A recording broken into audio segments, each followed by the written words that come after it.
This is Mark. I'm reading Dr. Dawkins' book, and it says at a recent Cambridge conference on science and religion.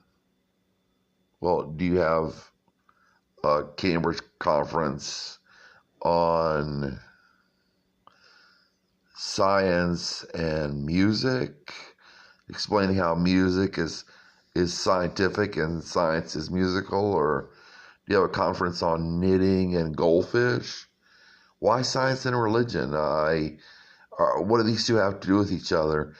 Supposedly, we're told religion supposedly explains life, and science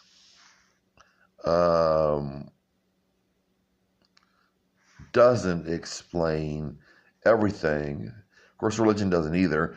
Religion's supposed to explain. When it says religion, I think it means Christianity.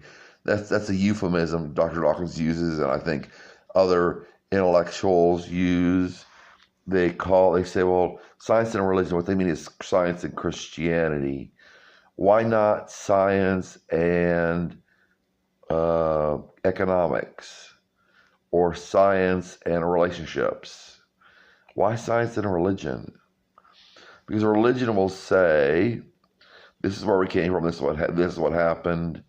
Science is supposed to explain how it happened, maybe.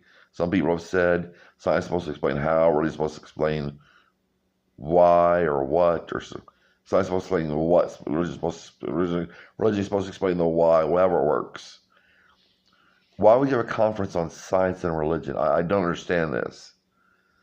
Because you have a conference on economics, you talk about scientific principles. Or you have a conference on music and talk about scientific principles of music. Or you talk about whatever, the art in science.